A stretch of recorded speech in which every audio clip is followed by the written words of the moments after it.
अध्याय 14 श्री गणेशाय नमः। महकर तहसील में बंडू तात्या नामक एक ब्राह्मण रहता था। वह सदाचार संपन्न, उदार मन का तथा उत्तम सांसारिक था। बंडू तात्या के यहाँ सदैव अतिथि आते रहते थे और गृहस्थ होने के कारण वह उनकी हमेशा आवभगत करता रहता था। किंतु इस कारण उसका संचित धन समाप्त हो गया और उसे ऋण लेने की नौबत आ गई। साहूकार के यहाँ उसका घर बार सभी गहने गिरवी रखकर और उधार लेना पड़ा। घर के बर्तन वस्तुएं सब बिक गए तथा बेचने के लिए भी कुछ नहीं बचा। ऐसी विकट स्थिति आन पड़ी। साहूकार नौकरों को भेजकर पैसे वसूल करते थे। कठिनाई इतनी बढ़ गई कि दोपहर का भोजन भी जुटाना मुश्किल हो गया था। उसे कोई उधार भी नहीं दे रहा था। ऐसी अवस्था आने पर वह आत्महत्या के लिए तैयार हो गया, क्योंकि धन समाप्त होने पर संसार में कोई मूल्य नहीं रह जाता। जो संसार सुख का स्थान प्रतीत होता है, वही निर्धन होने पर दुख का कारण बन जाता है। यह सामान्य बात है। पांडु तात्या सोचने लगा, अपने जीवन को कैसे और किस तरह समाप्त किया जाए। अगर कुएं में गिरता हूं तो कोई न कोई आकर निकाल लेगा। इसके बाद तो न जिया जाएगा और ना ही मरा जाएगा, तो इससे कोई लाभ नहीं होगा। सभी लोगों के बीच अपमान भी होगा और आत्महत्या के अपराध में सरकार दंड भी देगी। ऐसा विचार करके संसार को अंतिम नमस्कार करके वह घर से चल पड़ा।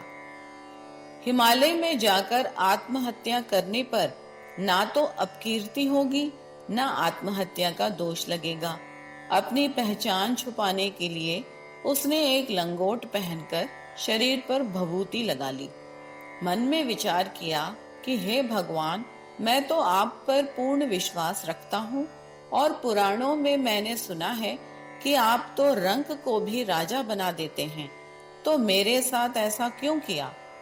अब मैं अपना जीवन देता हूँ। वह नजदीकी रेलवे स्टेशन पर गया और टिकट लिया। वहां उसे एक ब्राह्मण मिला और उसने कहा, अभी हरिद्वार का टिकट मत लो, पहले संत दर्शन कर लो, फिर हरिद्वार जाना। बराड़ प्रांत में श्री गजानन महासंत हैं, उनके दर्शन के लिए तुम जाओ। आज तक भूमि पर संत दर्शन कभी व्यर्थ नहीं हुआ। त्रस्त होकर जल्दबाजी मत करो। जब ब्राह्मण ने ऐसा कहा तो वह बंडू तात्या असमंजस में पड़ गया कि अचानक यह कौन मनुष्य मुझे मिल गया है। क्या इसने मुझे पहचान लिया? इससे मैं कैसे पूछूं? कुछ भी हो, शेगांव जाकर महाराज की चरण वंदना करूंगा। ऐसा निश्चय कर वह शेगांव पहुंचा। जब ब्राह्मण महाराज के दर्शन के लिए गया तो हंसकर महाराज ने उससे पूछा, अरे बंडू तात्या, हिमालय में जाकर क्यों प्राण देते हो? अरे आत्महत्या कभी नहीं करनी चाहिए, क्योंकि आत्महत्या करने वाले घोर नरक में जाते हैं। कभी हताश नहीं होना चाहिए और अपने कर्म को पूरा करने के लिए कभी भी प्रयत्न नहीं छोड़ना चाहिए। अभी अगर संसार से परेशान होकर आत्महत्या करोगे तो फिर यह संचित धन भोगने के लिए तुझे पुनर्जन्म लेना ही पड़ेगा। अपने प्राण देने के लिए हिमालय मत जाओ, शीघ्र अपने घर को लौट जाओ। टिकट लेते समय तुझे मिलने वाला ब्राह्मण कौन था? क्या उसे पहचाना? अब एक क्षण भर भी यहाँ मत ठहरो, शीघ्र घर लौट जाओ। तुम्हारे इलाके में पूर्व दिशा में बबूल का एक पेड़ है, वहां जाकर रात के दूसरे प्रहर में जमीन को खोदो। तुम अकेले यह सब करना। जमीन से 3 फुट नीचे तुम्हें द्रव्य मिलेगा, उसे देकर ऋण मुक्त हो जाओ। स्त्री पुत्र आदि का त्याग ना करो, झूठा वैराग्य न धारण करो। ऐसा सुनकर वह ब्राह्मण बड़ा आनंदित हुआ और शरीर की भभूति पोंछकर अपने घर लौट आया। रात्रि के समय महाराज के कथन के अनुसार मोहल्ले में पूर्व दिशा में बबूल पेड़ के नीचे खोदने लगा। श्रोताओं, 3 फुट खोदने पर उसे तांबे का घड़ा मिला, जिसका मुंह बंद था। घड़े में 400 स्वर्ण मुद्राएं थीं। जो लेकर जय जय सद्गुरु गजानन करते हुए वह नृत्य करने लगा। निधि से उसने सारा ऋण चुकाया और जो अपना घर गिरवी रखा था उसको भी छुड़ा लिया। गजानन महाराज की कृपा से उसकी अवस्था फिर से ठीक हो गई। दुख के दिन बीत गए और बाद में वह शेगांव लौटा और यहाँ बड़े स्तर पर दान धर्म किया। गजानन महाराज के चरणों में अपना माथा टेका। तब महाराज ने उससे कहा, वंदना करते हो, जिसने धन दिया उसको प्रणाम करो। अब आगे से संभल कर रहो। सुख में सब तुम्हारे साथ होते हैं, लेकिन दुख में केवल भगवान ही सहारा देते हैं, अन्य कोई नहीं। इसलिए इस बात को हमेशा याद रखना। यह उपदेश सुनकर तात्या बड़ा प्रसन्न हुआ, महाराज को प्रणाम करके आनंदित हुआ और अपने गांव लौट आया। एक बार सोमवती अमावस्या का पर्व आया। सोमवार को अमावस के आने पर उसे सोमवती कहते हैं और यह बहुत बड़ा पर्व माना जाता है। इस दिन नर्मदा में स्नान करने का बड़ा महत्व है। यही सोचकर शेगांव के बहुत सारे भक्तगण नर्मदा में स्नान करने के लिए तैयार हुए और उन्होंने सारी सामग्री जुटाई, जिसमें बंकटलाल, मार्तंड पाटिल, मारुति पाटिल, चंद्रभान, बजरंग लाल इत्यादि इकट्ठे होकर ओमकारेश्वर जाने का निर्णय लिया। बंकटलाल ने कहा, हम लोग नर्मदा में स्नान के लिए जा रहे हैं तो महाराज को भी ले चलते हैं। चारों मठ में आकर महाराज से प्रार्थना करने लगे, महाराज, हम लोगों के साथ नर्मदा स्नान के लिए चलिए। आपके साथ रहने पर हम लोगों को काल का भय भी नहीं लगता। आप चलकर हमें ओमकारेश्वर के दर्शन करवाइए। आपके बिना हम यहाँ से नहीं हिलेंगे।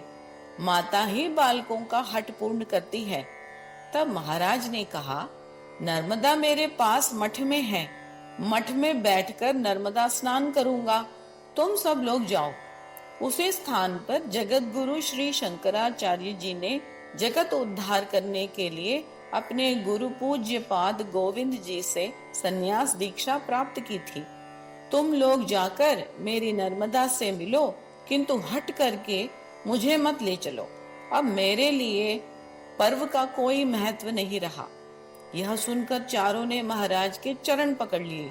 बोले, महाराज, कुछ भी हो वहां तक आप चलो, झट से स्नान करके हम लौट आएंगे। महाराज ने कहा, ठीक है, तुम लोग कहते हो तो चलता।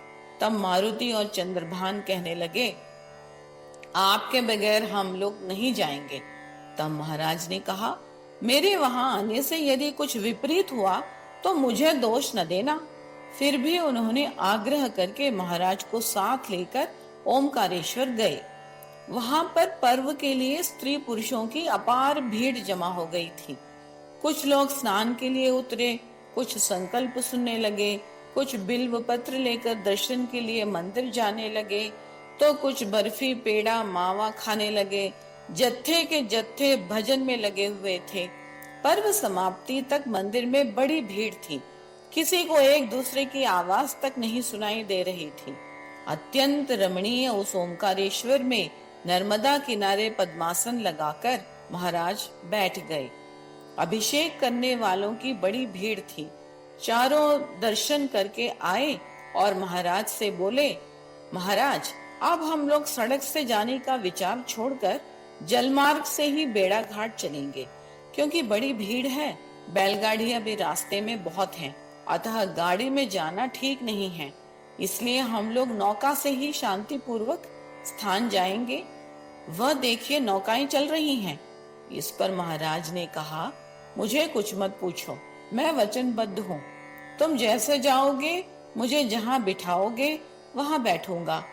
उनके ऐसा कहने पर सब लोग महाराज के साथ नाव पर बैठकर बेड़ा घाट की ओर नदी में जाने लगे।